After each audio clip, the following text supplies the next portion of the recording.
What's up, Tailgaters? You're in the booth with Tailgate Nate today. Welcome to my channel and welcome to, a backdrop video. Hey, we're going to be talking about the college football playoff today because as we enter November and the college football playoff rankings are just around the corner, and my own personal bracketology picks for the college football playoff, which will end up starting next week, I just kind of want to give all you fine people an idea on where I, personally myself, see the college football playoff field and see kind of where all of the college football playoff contenders sit up to this point. And we're going to dive on into that here in just a little bit. I got a fancy little whiteboard sitting right down here for all of you fine people here that you will see in just a little bit. But before we do that, I just want to say thank you for all the love and support that I continue to receive, not only here on YouTube, but in my actual life and on other platforms there as well. Please continue to show your support in any way you can. If it's here on YouTube and you're as big of a college football nerd as I am, and you haven't done this yet,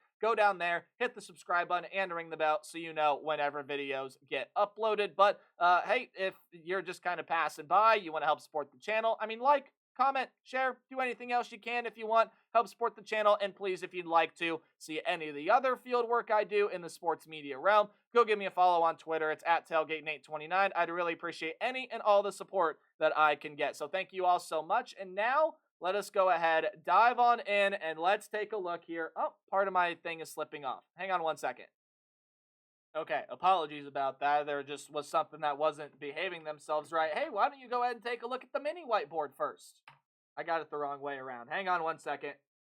Try not to edit these videos, so we're just going for it. Boom, the mini whiteboard is here. Yeah, this is every team's logo that I think is out of the running for making the college football playoff. Obviously, nothing is final. This is just my personal opinion. But you see some notable teams that are on this list, such as Illinois. I don't think with the way, you can't see that. There you go. The Illinois Fighting Illini. I think with the way the Big Ten landscape is shaping out right now, I don't think Illinois is going to have that great of a shot to make the college football playoff. Same with the Missouri Tigers. I just don't think they're going to have the strength of schedule. They already have 2 losses. I just don't simply see Missouri making the college football playoff. Maybe some surprising group of 5 additions in here, but some of the teams that you figured would still be in college football playoff contention up to this point in the season, maybe most notably this team right here, the Michigan Wolverines, and some of the other teams on this board, the Utah Utes. Where is it? There you are. Definitely one of them there as well. You can look at it and say, wow, this is in all likelihood an elimination list for teams that you just won't see in the college football playoff. So, okay, Nate, if that's the teams that you think, I gotta put this down somewhere. If those are the teams you think aren't making the college football playoff, then what teams do you think are in the running? They're all right here. They're all right here on the whiteboard. Okay, let me reconfigure my set for a second. Boom! There you go. You see all that? Oh, the glare is bad. I'll do the best I can. Okay, there you go. So there you go. Those are all the teams that I do think are in the running to get into the college football playoff. Now, I'll break it down here in just a little bit, but in my weekly takeaway video this week, I did mention that the Big 12 right here, the Big 12 and the ACC, both are conferences that are likely becoming 4-team races. And by that, what I meant is those are probably the only 4 teams in each conference that can go win themselves a conference championship. Now, obviously, there's a whole lot of chaos and other things that have to play out. This is college football. Anything can happen, for goodness sake. But I just felt like that when you take a look at everything and you take a look at the Big 12 and you take a look at the ACC, I really do feel like those are kind of the only 4 teams that I also believe could get into the college football playoff. So, okay, I didn't really realize the Big Ten was like that as well. Michigan is out of the running. Again, I don't think Illinois is going to be able to do it. They got some pretty solid wins. They got a win on the road against Nebraska,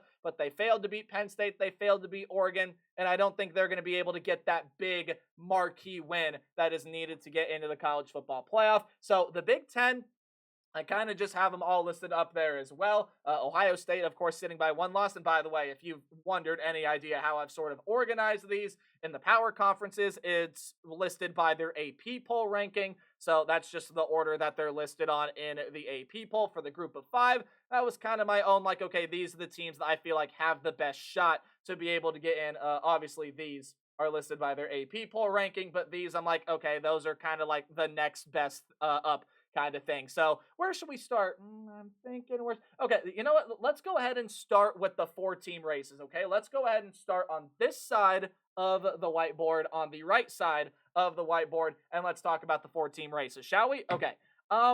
Let's start out with the Big Ten Conference because I could put the board down and rest my arms for a second. So I'll bring it a little closer. Let's start out. There you go. Those 4 teams right there. Let's start out with the Big Ten Conference, shall we? Oregon and Penn State. Those are 2 of the only undefeated teams within the nation as a whole right now.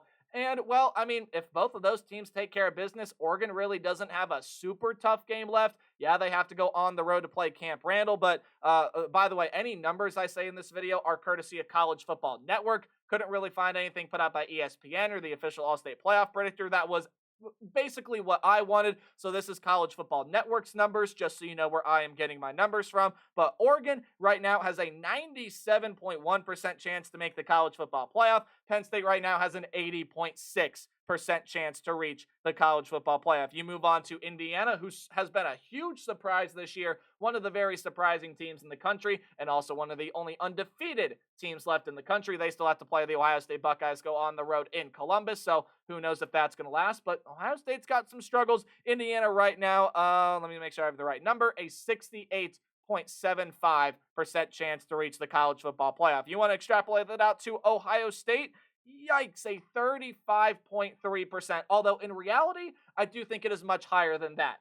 First of all, if Ohio State, A, they lose to Oregon, B, lose to Penn State, and then lose to the Indiana Hoosiers, yeah, they're likely going to be out. But even if Ohio State loses that game against Penn State this week, a game that I am going to be previewing later on my channel today, so make sure you tune into that, I still don't think they're going to be out of it. I mean, at the end of the day, you could probably argue why that would be the best 2-loss team in the country. Now, it obviously depends on whatever else happens, and they still have to get past the Indiana Hoosiers. But if you're going to sort of take an odd man out from the Big Ten group, it probably would be the team in scarlet and gray because they're the only team out of this bunch that has 1 loss. And sure, they've already played one of the teams on here in Oregon. They lost only by 1 point on the road. They struggled against Nebraska and now have to go on the road to play Penn State, and then they have to play the Indiana Hoosiers as well.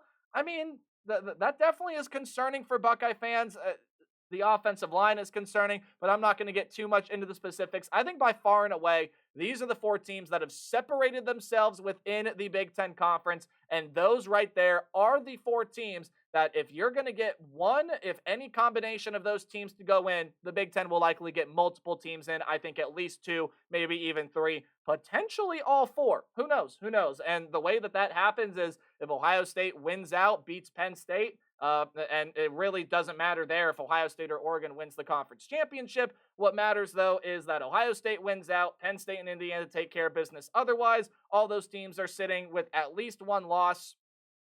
Maybe all 4 get in. Maybe. I don't know. We'll have to see. Okay, Big 12. Let's move on to the Big 12. You can see that, right? Yeah, you can. Big 12.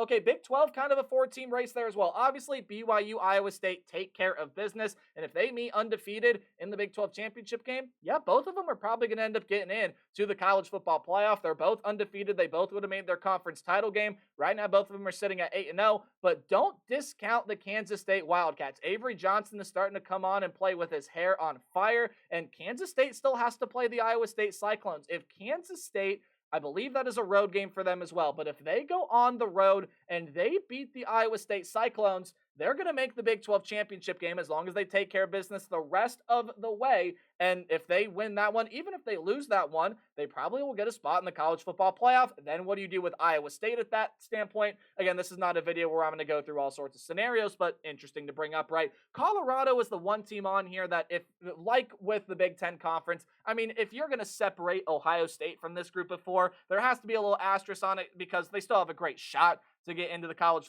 football playoff, but they are definitely the odd team out. Colorado, their odds to make the college football playoff, at least according to the little thing that I have in front of me while I'm scrolling for a bit to get to Colorado, 8.9% to get into the college football playoff. So basically, we'll call it 9% chance to get into the college football playoff. And here is how they do it.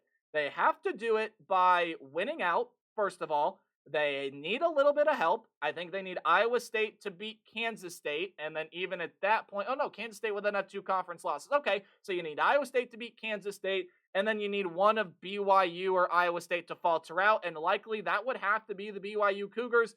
Colorado's still in the running for a Big 12 conference championship. They are, I think, going to need a lot of help to be able to get in there. But you want some of the other numbers on the other teams here that are up on the board. BYU right now, 90.36 chance to make the college football playoff. The Iowa State Cyclones, 59.37% chance to make the college football playoff. And Kansas State right now, sitting at a 26.8% chance to make the college football playoff. Again, all those numbers, for those of you that, sorry, my nose is really itchy right now. For those of you that didn't hear me say it before or may have just forgotten, all those numbers are coming from College Football Network. But those are the 4 teams that are going to be able to get a spot in the college football playoff, in my opinion. And we could even likely see the Big 12 be a multi-team bid. What would have to happen, or a multi-bid conference? Sorry. What would have to happen for that? I mean, it's quite plain and simple. As long as BYU and Iowa State take care of business, they're both undefeated going into Arlington in the Big 12 championship game. They're going to get multiple teams in. Again, the team that is most interesting here is Colorado, because obviously if Kansas State takes care of business and then they win against the Iowa State Cyclones in the regular season finale, no matter what happens in the Big 12 Conference Championship game, they have a pretty good shot to go ahead and break into that field of 12. Colorado is the team here that is going to need a ton of help. But that's going to end our conversation about the Big 12. Here now is the conversation about the ACC. A couple weeks ago in a weekly takeaway video, I believe I said that it looks like Miami and Clemson are going to be on a collision course within the ACC. It hadn't really played anybody up to that point. SMU was still trying to get things figured out offensively. And yes, Syracuse and Duke were interesting, but it just didn't feel like that they were going to stack up to Miami or to Clemson. And while it still may seem like Miami and Clemson have this sort of clear path to the ACC championship game, Miami definitely does. I don't think they play a ranked team the rest of the way. And if you take a look at what Miami has got in terms of percentages, 89.4% to reach the college football playoff according to College Football Network. But Clemson, they still got to play Pitt. Pitt, they still got to play the SMU Mustangs. Don't discount either of these 2 teams right here. Pitt is for real. Eli Holstein is a quarterback that I've been impressed with so far this year, and that Pitt defense, man, did they show up last week against the Syracuse Orange, who are probably out of the ACC running, and then with SMU's blocked field goal and then subsequent overtime win against the Duke Blue Devils, that probably knocked Duke out of that running there as well. So, I mean, imagine how much different this could look. You could see Syracuse and Duke on this little whiteboard here instead of Pitt and SMU. But we are going to keep it with Pitt and SMU here because it's quite simple to see what Miami and Clemson have to do. Miami may very well, even if they make the ACC title game and then lose it, probably are in the college football playoff anyway. They've done enough up to this point. They're one of the few undefeated teams left throughout this country, but it's where Clemson, Pitt, and SMU gets interesting. So let's play out this scenario for just 1 second here.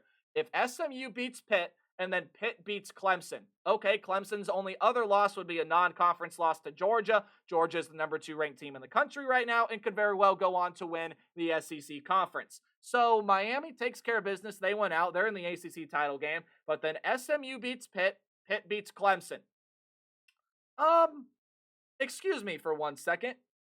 Yeah, that's a 3-way tie. And SMU and Clemson don't play. So they can't get that sort of round of hurt, if you will. I do think, though, in that point, actually it would actually be SMU that would go on if that scenario were to play out. So I think I did the 3-way tiebreaker thing wrong. But regardless, there is a scenario which those 3 teams right there can end up within a 3-way tie. It can happen. I think there would have to be like one upset that would have to happen. But, I mean, come on. We've seen upsets so far this year, and it's looked complete. And, I mean, it's college football. Upsets will happen. Upsets have happened this year. It's not out of the realm of possibility by any means. But Miami, probably in the college football playoff as long as they take care of business. Clemson, at least as of right now, again, let me find them, 26.85% chance to reach the college football playoff.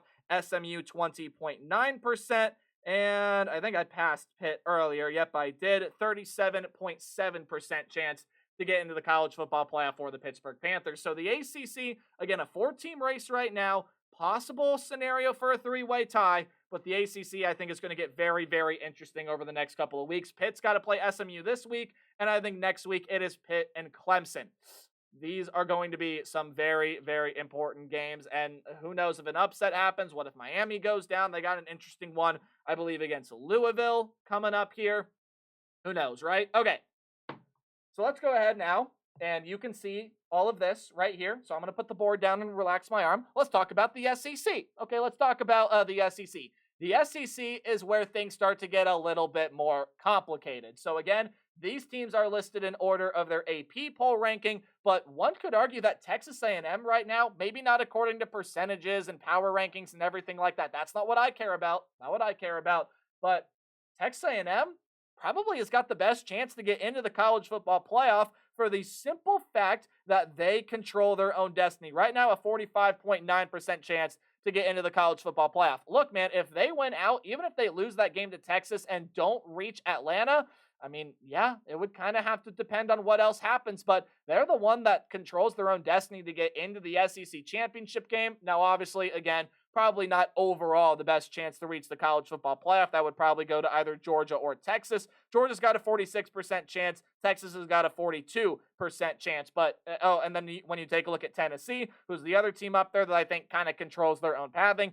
37.74% to reach the college football playoff. But all of these teams right here, I think, are the SEC front runners, and it's not simply because they only have one loss in conference play, this, that, or the other. It's just quite simply, these are the highest teams ranked, and these are the teams that, okay, I mean, actually, I'm thinking about it, I think it is as quite simple as the fact that these are the only one loss or undefeated teams left in conference play besides the LSU Tigers. But now LSU has got a second loss on the schedule, the other loss to a USC team that has really struggled this year. LSU's got some work to do. Bama has got some work to do. They're probably going to have to find a way to get into Atlanta. They need some chaos there to happen, probably throughout the rest of the nation there as well. Ole Miss, they definitely need a lot to have happen because Ole Miss has not passed the eye test at all. You take a look at the percentages for those three teams. Alabama right now sitting at a 16.3% chance. It's giving me a little bit, but LSU 12.5% chance and Ole Miss a 10.3% chance there to get into the college football playoff, at least up to this point. So when you're talking about the SEC, it gets a little bit more complicated. The SEC probably going to end up with the most teams in the college football playoff. Georgia probably going to get in. Texas probably going to get in. Tennessee probably more than likely is going to get in. Texas A&M is the one team that you're looking at and saying, I mean, yeah, they're a front runner and they control their own destiny, but that one loss to Notre Dame and some other shaky performances, and couple that with the resume as you compare it to some of these other teams like Georgia, if they take care of business, Georgia and Tennessee still have to play each other. Texas and Texas A&M still have to play each other. This is going to be a fascinating road to the finish in the SEC because you can't forget about these three teams either. I mean, these three teams are right there. Bama's 2 losses, I mean, against Vanderbilt, yes, I know, laugh the way you want, but Vanderbilt's a legit team this year. They just went toe-to-toe with Texas. LSU has got a bad loss, though, to USC, so for all intents and purposes, we'll call that Vanderbilt game a bad loss. And then Ole Miss has got a bad loss to a Kentucky team that, again, is not bad. They just haven't performed that well overall this season, at least when you compare them to some of the other teams within the SEC. So you just take a look at the SEC. It's got 7 teams in the running right now, while other conferences are thinking 4, maybe a 5th team can sneak in there if some chaos unfolds. The SEC has got a lot to figure out. And I mean, look, the Big 12 is usually considered the wild, wild west of the college football, right? Not this year. That's the SEC. There's still a ton to figure out within this conference. Bama and LSU still have to play each other. Georgia still has to play Tennessee and Ole Miss. Texas and Texas A&M still have to play. Arkansas can play spoiler. South Carolina can play spoiler. Auburn can play spoiler. Florida can play spoiler. There are a ton of things to still work out here in the SEC, and that will be a fascinating race to the finish. I am not going to linger on this one for too much longer here, but let's now go down and let's look at the final category that I like to call the Group of 5 and Notre Dame. Notre Dame, obviously, if they take care of business, I mean, come on, this is easy enough. If Notre Dame care of business. They already picked up a good win against Navy. They have a good win on the road against Texas A&M to begin the season. They're going to pick up a win against Army, and also, yeah, you go on the road to play a USC team. No, they haven't looked that great this year, but that's still a road Power 4 win. Notre Dame's going to get into the college football playoff, no questions asked. So here is where the conversation becomes very interesting surrounding these teams here. By the way, give you a percentage on Notre Dame, 48.5% to reach the college football playoff. Right now, the group of 5 front runners are Boise State, our Army, and hear me out here, the Washington State Cougars. It's easy enough to see why Boise State and Army are the 2 front runners. I mean, you look at the percentages here. Boise State's got a 48.6% to reach the college football playoff. It's taken me a little bit to get to Army, but they have a 47.8% chance to reach the college football playoff. Now, when you're talking about the Washington State Cougars, right now their only loss is sitting to the Boise State Broncos. Washington State, 25.6% chance to reach the college football playoff, which is more than any other group of 5 team that I could sit here and say. UNLV has got an 11.7% chance. Tulane has got a 6.8% chance. Memphis actually is one that's pretty darn close at 22.5% chance. Navy, I'm not necessarily getting a number, or yes, I am, 5.8% chance. Liberty's got a 5.5% chance, but I don't think Liberty is going to be able to make it. So honestly, you could probably rearrange these teams here. Again, I think Navy's still a legit team. Your only losses to the Notre Dame Fighting Irish. They take care of business the rest of the way. They're going to be in a pretty good spot for that group of 5 running. Right now, though, it's pretty obvious. No one's in a better front-running spot for the group of 5 race than Boise State. Only lost to Oregon by 3 points on the road. They're the number 1 team in the country right now. And Boise State has got the best running back, if not the best player in college football, in Ashton Jeanty, who was slowed down by UNLV last week, but still had his impact felt. Army, obviously, you can't see all that. There you go. Army is obviously undefeated. They take care of business, and maybe you get a slip up from Boise State. They're going to have a great shot. Now, why do I think Washington State is a front runner? John Mateer's been a really good quarterback for them this year. That defense has played pretty solid so far this season.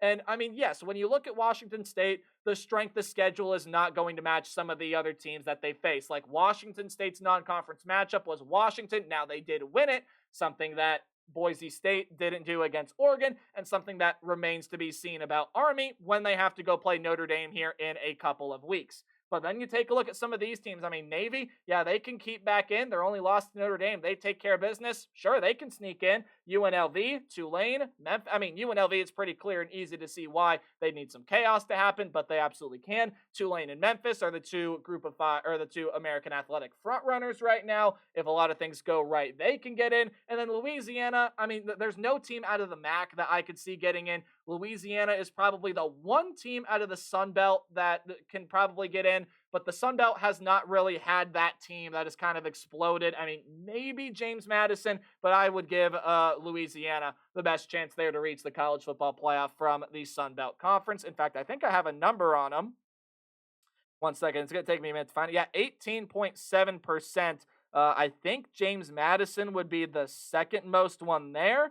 It might take me a little bit to find the number for the James Madison Dukes. I will let you know when/if I end up finding it. Yeah, okay, I'm not going to find that number in time, so because I want to end this video. But these are the teams right now, and maybe you can throw on 1 or 2 more. I mean, maybe Missouri in the SEC, but I don't think the strength of schedule is going to match. Maybe Illinois. Again, I don't think the strength of schedule is going to match. You know, look at some of the other teams in that conference. Yeah, so I'll give you one final look here at the whiteboard. These are the teams right now that I think are still in the running for a college football playoff spot. Quick math here. You got 16, 19, 20, 28 teams here on this board. Now, obviously, it's pretty easy to see that only one of these teams, not including Notre Dame, so you take Notre Dame off for a second, one of these 8 teams will get a spot within the college football playoff. Notre Dame, as long as they take care of business, will get in. So that means that you have 10 or 11 spots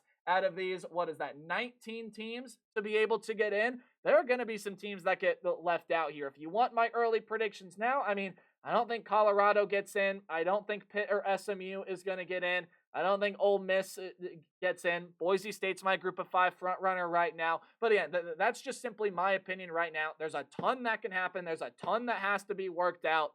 And it's why you love college football, isn't it? The chaos and stuff like this. I mean, come on. This season has been so much fun, and there is so much more football left to play. 5 weeks left in the regular season, and then we are in championship mode. We are in November now. I mean, no, not technically as of recording this video, but when Friday comes, we will be in November. Hey, there's college football on tonight, throughout the rest of the week, all through Saturday.